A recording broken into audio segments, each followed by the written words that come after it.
بسم اللہ الرحمن الرحیم۔ ایک صاحب معلوم کر رہے ہیں کہ قرآن و حدیث کی روشنی میں شب برات کی حقیقت اور اس کی فضیلت کیا ہے۔ بعض مسلمان اس رات کو ایک تہوار کے طور پر مناتے ہیں، کیا ان کا یہ عمل شرعاً درست ہے؟ رہنمائی فرمائیں۔ جواباً عرض یہ ہے کہ شعبان المعظم کی 15ویں رات شب برات کہلاتی ہے۔ اس رات کو شب برات سے تعبیر کرنے کی وجہ یہ ہے کہ اس رات میں اللہ تبارک و تعالی اپنے بے پایاں رحمت اور خاص فضل و کرم سے لا تعداد اور بے شمار گنہگاروں کو دوزخ کے عذاب سے چھٹکارا اور نجات عطا فرماتا ہے۔ لفظ شب برات احادیث مبارکہ کے الفاظ اتقاء من النار کا با محاورہ اردو ترجمہ ہے۔ ہمارے یہاں شب برات کے حوالے سے بعض لوگ افراط کے شکار ہیں اور بعض لوگ تفریط کے شکار ہیں۔ چنانچہ ایک جماعت متشددین کی ہے جو اسے بدعت اور بے اصل قرار دیتے ہیں اور اس سے متعلق تمام روایات کو ناقابل استدلال اور موضوع قرار دیتے ہیں، جبکہ دوسری طرف دین سے ناواقف لوگ ہیں جنہوں نے دوسروں کی نقالی کرتے ہوئے بہت ساری رسومات و بدعات کو بھی اس رات کا حصہ بنا دیا ہے۔ یہ دونوں نظریے افراط و تفریط پر مبنی ہیں اور صحیح نہیں ہیں۔ درست بات ان دونوں کے بیچ میں ہے، یعنی ایسا بھی نہیں کہ شب برات کی فضیلت بے اصل اور من گھڑت ہے اور اس سے متعلق تمام روایات موضوع اور ناقابل استدلال ہیں، اور ایسا بھی نہیں کہ شب برات میں کیے جانے والے تمام اعمال ثابت ہیں۔ اس لیے شب برات کا روایات کی روشنی میں ہم آپ کی خدمت میں تفصیلی جائزہ پیش کرتے ہیں تاکہ صحیح بات واضح ہو سکے۔ تو یاد رہے کہ متعدد احادیث مبارکہ میں شب برات کی فضیلت اور اس کی اہمیت بیان کی گئی ہے۔ چنانچہ ابن ماجہ شریف میں حدیث ہے، حضرت ابو موسیٰ اشعری رضی اللہ عنہ بیان کرتے ہیں کہ رسول اللہ صلی اللہ علیہ وسلم نے ارشاد فرمایا، ان اللہ لیطلع فی لیلۃ النصف من شعبان فیغفر لجمیع خلقہ الا لمشرک او مشاحن۔ یقیناً اللہ تبارک و تعالی شب برات کو اپنی مخلوق کی طرف متوجہ ہوتا ہے، پس وہ مشرک اور اپنے بھائی سے عداوت اور دشمنی رکھنے والے کے علاوہ اپنے سارے بندوں کو بخش دیتا ہے۔ اور مسند البزار میں حدیث ہے، حضرت ابو بکر صدیق رضی اللہ عنہ بیان کرتے ہیں کہ رسول اللہ صلی اللہ علیہ وسلم نے ارشاد فرمایا، اذا کان لیلۃ النصف من شعبان ینزل اللہ تبارک و تعالی الى سماء الدنیا فیغفر لعبادہ الا ما کان من مشرک او مشاحن لاخیہ، کہ جب ماہ شعبان کی 15ویں رات ہوتی ہے تو اللہ تبارک و تعالی سمائے دنیا پر اپنی شایان شان نزول فرماتا ہے اور مشرک اور اپنے بھائی سے دشمنی رکھنے والے کے علاوہ اپنے سارے بندوں کو بخش دیتا ہے۔ اور ابن ماجہ شریف میں ایک اور حدیث حضرت علی رضی اللہ عنہ سے منقول ہے، وہ فرماتے ہیں کہ رسول اللہ صلی اللہ علیہ وسلم نے ارشاد فرمایا اذا کان لیلۃ النصف من شعبان فقوموا لیلہا وصوموا نہارہا فإن اللہ ينزل فيها لغروب الشمس إلى سماء الدنيا فيقول ألا من مستغفر لي فأغفر له ألا مسترزق فأرزقه ألا مبتلا فأعافيه ألا كذا ألا كذا حتى يطلع الفجر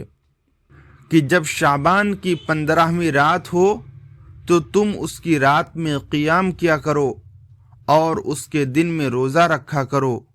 بے شک اللہ تبارک و تعالی اس رات سورج ڈوبتے ہی سمائے دنیا پر نزول فرماتا ہے اور کہتا ہے کیا ہے کوئی مجھ سے مغفرت طلب کرنے والا کہ میں اسے بخش دوں؟ کیا ہے کوئی مجھ سے رزق طلب کرنے والا کہ میں اسے روزی دوں؟ کیا ہے کوئی بیماری میں مبتلا کہ میں اسے عافیت دوں؟ کیا ہے کوئی ایسا اللہ تبارک و تعالی برابر یہ آواز دیتے رہتے ہیں یہاں تک کہ سورج طلوع ہو جاتا ہے۔ اور ترمذی شریف میں ایک حدیث ہے، حضرت عائشہ رضی اللہ عنہا بیان کرتی ہیں کہ میں نے ایک رات نبی کریم صلی اللہ علیہ وسلم کو اپنے بستر پر نہ پایا تو میں آپ کی تلاش میں نکلی۔ میں نے دیکھا کہ آپ صلی اللہ علیہ وسلم جنت البقیع میں تشریف فرما ہیں۔ آپ نے مجھے دیکھ کر ارشاد فرمایا کیا تجھے اس بات کا خوف اور اندیشہ ہے کہ اللہ اور اس کا رسول تیرے ساتھ ناانصافی کرے گا؟ میں نے عرض کیا یا رسول اللہ، مجھے یہ خیال ہوا کہ آپ اپنی کسی دوسری بیوی کے پاس تشریف لے گئے ہیں، تو آپ صلی اللہ علیہ وسلم نے ارشاد فرمایا ان اللہ عز وجل ينزل لیلۃ النصف من شعبان الى السماء الدنیا فیغفر لأکثر من عدد شعر غنم کلب، کہ اللہ تبارک و تعالی 15ویں شعبان کی رات کو سمائے دنیا پر نزول فرماتا ہے اور قبیلے بنو کلب کی بکریوں کے بالوں کی تعداد سے بھی زیادہ لوگوں کی مغفرت فرماتا ہے۔ اور شعب الایمان میں اس حدیث میں یہ اضافہ ہے کہ آپ صلی اللہ علیہ وسلم نے فرمایا مگر مشرکین، دل میں بغض رکھنے والوں، رشتہ داریاں ختم کرنے والوں، تکبر سے پائچے لٹکانے والوں، والدین کی نافرمانی کرنے والوں اور عادی شرابی کی طرف اللہ تبارک و تعالی اس رات میں بھی نظر کرم نہیں فرماتا۔ اس کے بعد نبی کریم صلی اللہ علیہ وسلم نماز کے لیے کھڑے ہو گئے۔ قیام کے بعد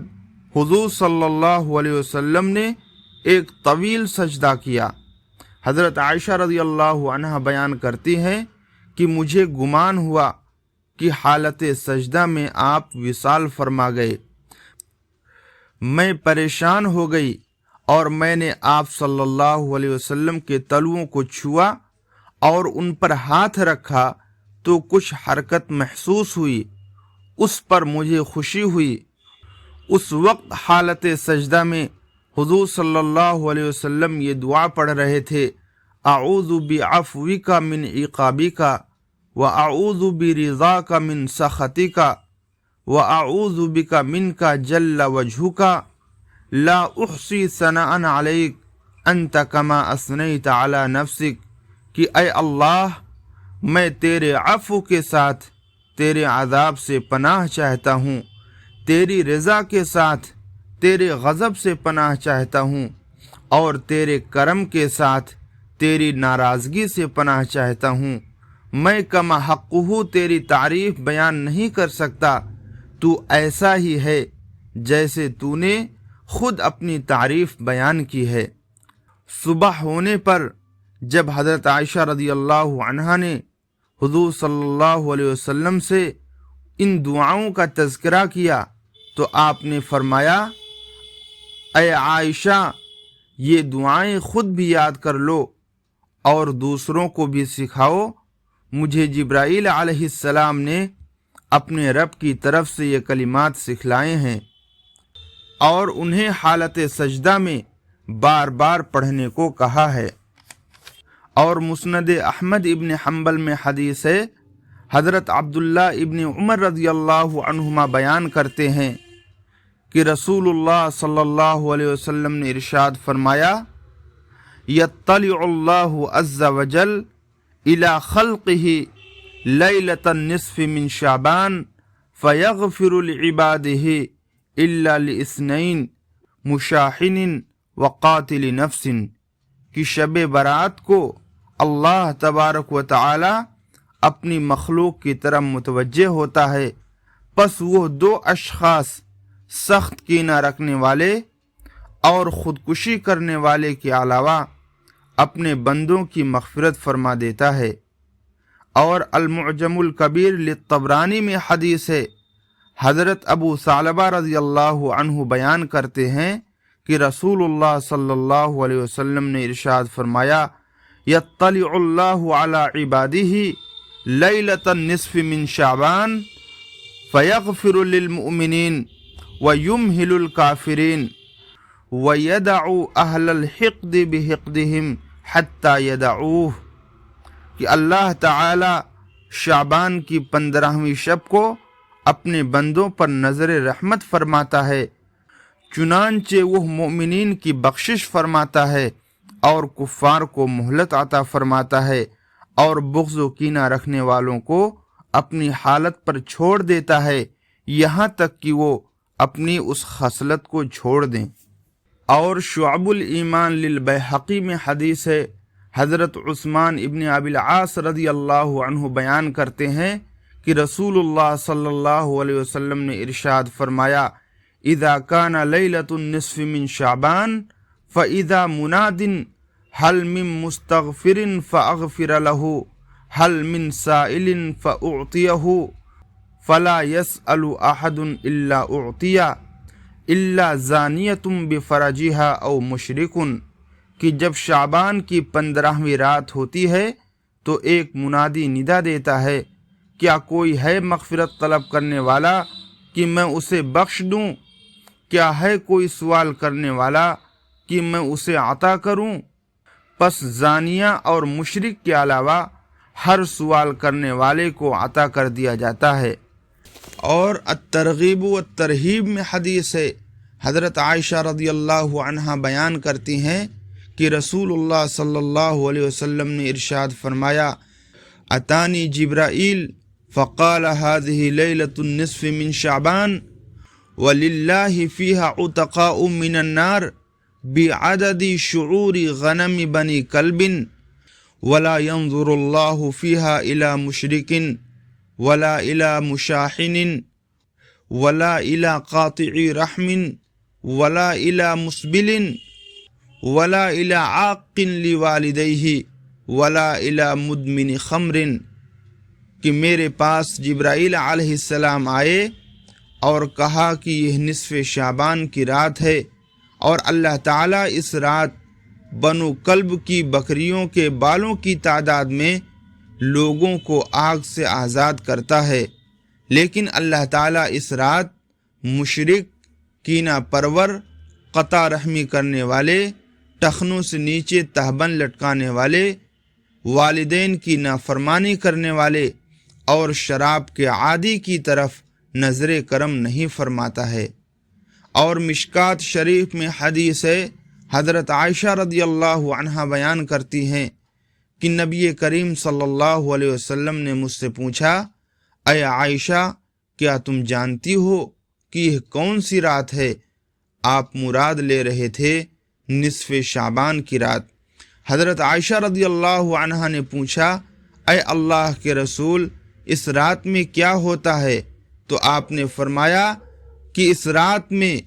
اس سال پیدا ہونے والے اور مرنے والے ہر ابن آدم کا نام لوح محفوظ سے لکھا جاتا ہے اور فرشتوں کو سونپ دیا جاتا ہے۔ اس رات میں بندوں کے اعمال اٹھائے جاتے ہیں اور ان کا رزق نازل کیا جاتا ہے۔ پس حضرت عائشہ رضی اللہ عنہا نے کہا، اے اللہ کے رسول، کیا کوئی بھی اللہ کی رحمت کے بغیر جنت میں داخل نہیں ہوگا؟ تو آپ نے فرمایا، کوئی بھی جنت میں اللہ کی رحمت کے بغیر داخل نہیں ہوگا، اور آپ نے یہ بات 3 مرتبہ ارشاد فرمائی۔ تو حضرت عائشہ رضی اللہ عنہا نے کہا، اے اللہ کے رسول، کیا آپ بھی؟ تو آپ نے اپنا ہاتھ اپنے سر پر رکھتے ہوئے فرمایا، ہاں میں بھی، سوائے اس کے کہ اللہ تعالیٰ کی رحمت مجھے ڈھانپ لے۔ آپ نے 3 مرتبہ یہ کلمات ارشاد فرمائے۔ اور شعب الایمان میں ایک اور حدیث ہے جو حضرت عبداللہ ابن عمر رضی اللہ عنہما سے منقول ہے۔ وہ فرماتے ہیں، 5 لیال لا يرد فیہن الدعاء، لیلۃ الجمعہ وأول لیلۃ من رجب ولیلۃ النصف من شعبان ولیلۃ العید، کی 5 راتوں میں دعا رد نہیں ہوتی۔ جمعے کی رات، ماہ رجب کی پہلی رات، نصف شعبان کی رات، عید الفطر کی رات اور عید الاضحیٰ کی رات۔ ان احادیث مبارکہ سے بات معلوم ہوئی کہ شب برات ایک بابرکت، فضیلت اور عظمت والی رات ہے۔ اگرچہ شب برات سے متعلق خصوصیت کے ساتھ ذخیرہ احادیث میں جتنی حدیثیں آئی ہیں وہ سب سند کے اعتبار سے ضعیف اور کمزور ہیں، مگر چونکہ یہ متعدد حدیثیں ہیں اور کم از کم 10 صحابہ کرام سے مختلف سندوں سے روایت کی گئی ہیں، اس لیے یہ روایات کم از کم حسن لغیرہ کے درجے میں ہیں۔ اسی لیے بعض اکابر محدثین نے لکھا ہے کہ شب برات کی فضیلت کی کوئی نہ کوئی بنیاد اور اصل ضرور ہے۔ چنانچہ مشہور غیر مقلد عالم علامہ عبدالرحمن مبارک پوری علیہ الرحمہ تحفۃ الاحوذی میں فرماتے ہیں کہ شب برات سے متعلق مروی تمام روایات مجموعی اعتبار سے اس شخص کے خلاف حجت ہیں جس نے گمان کیا کہ 15ویں شعبان کی رات کی فضیلت کے سلسلے میں کوئی چیز ثابت نہیں ہے۔ اسی وجہ سے اکثر بلاد اسلامیہ کے دیندار حلقوں میں ہر زمانے میں اس رات کے اندر عبادت، دعا اور استغفار کا، نیز اس رات کی فضیلت سے فائدہ اٹھانے کا خصوصی اہتمام کیا جاتا رہا ہے۔ لہذا اس کو بدعت کہنا یا بے بنیاد اور بے اصل کہنا صحیح نہیں ہے۔ صحیح بات یہی ہے